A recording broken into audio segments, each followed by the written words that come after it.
गुज़श्ता 3-4 साल में लोगों की क़ुव्वत ख़रीद में कमी हुई है, अफरात ज़र बहुत ज़्यादा बढ़ा है। जो PDM का दौर अव्वल था तो 45-48% तक गया था, और उसके बाद चलें अगर बढ़ने की रफ्तार कम हुई है, लेकिन जो बेस है वो तो बढ़ चुकी है ना। सही है, ठीक है ना। अच्छा, फिर ज़ाहिर है कि तनख्वाहें उस तरह से नहीं बढ़ी हैं, सिवाय हमारे पार्लियामेंटेरियंस की तनख्वाहें तो बढ़ गई हैं, बाकी आम लोग तो वैसे ही फंसे हुए बेचारे। नहीं देखें, पार्लियामेंटेरियंस नहीं, जितना ही सरकारी इदारे हैं हाँ। उनके मुलाजमिन समेत उनका तमाम चीज़ें बढ़ चुकी हैं। हाँ। उनकी एसेट्स भी बढ़ चुके हैं, उनकी आमदनी भी बढ़ चुकी है, रिश्वतों में बेतहाशा इजाफा है। आप किसी इदारे की बात करें, मैं आपको फिगर देता जाऊँगा कि भाई इतना जो है पर मंथ एक एक इदारा इतना जो करोड़ों अरबों रुपए जो है वो गेन कर रहा है, चाहे वो KMC का चपरासी हो, चाहे वो आपका KWSB का लाइनमैन हो, अच्छा, चाहे आपका जो है हाइड्रेंट चलाने वाला जो वॉल, कराची की सिंध की बात कर रहे हैं। कराची की बात, मैं सिर्फ कराची की बात, ना सिंध की बात आप, ठीक है, चाहे आपका रोड बनाने वाला एक ठेकेदार हो। देखिए, करप्शन तो जड़ों में हमारे इतना फैल चुका है कि नासूर बन चुका है। मुझे बताएं, तो एक दुकान चलाने के लिए क्या कहाँ रिश्वत देनी पड़ती है? एक अपना ठेला लगाने के लिए क्या करना पड़ता है, जरा इसके बारे में आगे। देखिए, ठेले लगाने के लिए पुलिस वाले का 300 रुपये से 500 रुपये पुलिस का महकमे का फिक्स है। फिर इसके बाद आपका टाउन म्यूनसिपल कॉर्पोरेशन जो है वो अपना 300 रुपये लेती है एक ठेले वाले से।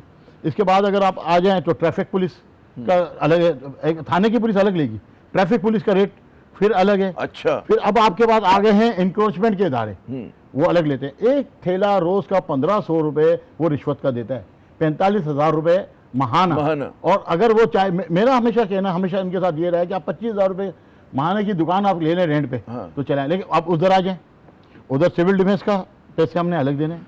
उसके बाद आपके FBR के मामला अलग हैं, एक्साइज वालों के मामला अलग हैं। फिर आपके बाद हमारे पास जो पर्ची आती है वो हमने अलग देना है। फिर रिश्वतों के मामला अलग हैं। पर्ची किसकी आती है? तो पर्ची तो आपको पता है ना, कराची में सियासी जमातें देती हैं जो बत्ताखोरी, चंदे के लिए। नहीं, चंदा अलग है, चंदा अलग है, चंदा अलग है। बत्ताखोरी जो है, बत्ताखोरी का जो है वो तो ऐसी वहाँ का गैंग ले लेता है इलाके का, और दादा लेता है। अगर मेरे कंटेनर जो मैं कंटेनर इंपोर्ट करता हूँ, उस कंटेनर पे मैं 25 लाख रुपए ड्यूटी और टैक्स देके दुकान पे लाता हूँ, तो उसके लिए भी सुबह मोबाइल आती है जिसको मुझे 500 रुपये देना है। ठीक है, तो इस शहर में हर किस्म का आपको टैक्स देना। अगर आपकी प्रॉपर्टी की लीज देनी, टैक्स नहीं देना, टैक्स तो नहीं देते, जगह टैक्स जिसको आप बोल सकते हैं, जगह टैक्स। अगर आपकी हो गई लीज, जो आप जिस घर में रहते हैं, तो आप उस लीज एक्सपायर की रिन्यू कराने जाएंगे तो उसका रेट भी अलग है। अगर 5,000 रुपये पर स्क्वायर यार्ड गवर्नमेंट का रेट है, तो 2,000 रुपये पर स्क्वायर यार्ड सिस्टम का रेट। असल जो दुकानदार है उसका भी हमें पता है कि लालच की कोई इंतहा नहीं होती है। वो अगर फ़र्ज़ करें वहाँ से 1-2 रुपये बढ़ा तो वो तो अपना जो है मुनाफा कई गुना ज़्यादा कर देते। हमारे दोस्त हैं, आप जैसे बताते हैं कि भाई मज़ा आता है हमें, रमज़ान का पहला दिन आप क्यों रो रहे हैं पीछे? नहीं, देखिए, हाँ। एक बात बताऊँ, हमारे जो एक आप डायनेमिक्स भी देखें। हाँ। हमारे मुल्क के अंदर फल बिकता है रेडी पे, हाँ। पथारे पर फल बिकता है। जो बेचने वाला जो है वो कोई मालदार आदमी नहीं है, वो भी एक जो है लोअर मिडिल, आप लोअर मिडिल क्लास से भी कह सकते हैं, वैसे तो गरीब आदमी है जो ये फल बेच रहा है।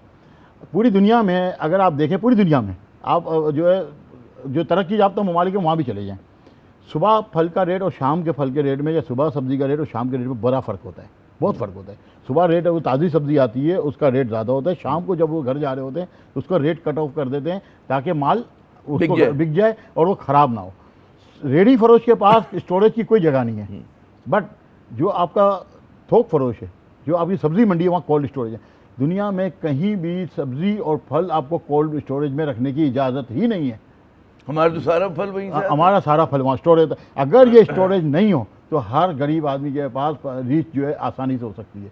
3.5 करोड़ आबादी का शहर है, ठीक है, यहाँ पे अगर आपका 10% लोग भी एक दिन में फल खरीदेंगे तो आप समझें कि महंगाई का आपके जोर कभी भी नहीं रुकेगा, कभी भी नहीं रुकेगा जी।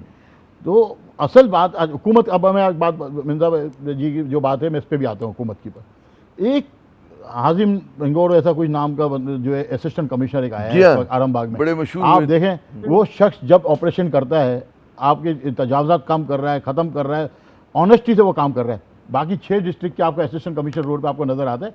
अगर हमारे 7 असिस्टेंट कमिश्नर रोड पे खड़े हो के इस असिस्टेंट कमिश्नर की तरह काम करें तो ये महंगाई पे भी काबू हो सकता है। वो जाके अगर हमारे साथ होलसेल मार्केट में खड़े हो जाएं और जो हुकूमत का रेट है उस पर अमल करवाएं तो कौन सी मुश्किल है। अगर आप बोलें कि मैं अपनी AC वाली गाड़ी में जाऊँ, 10 मिनट के लिए नीचे उतरूँ, अपना सोशल मीडिया का क्लिप बनाओ, 4 बंदे पे जुर्माना तो नहीं होगा,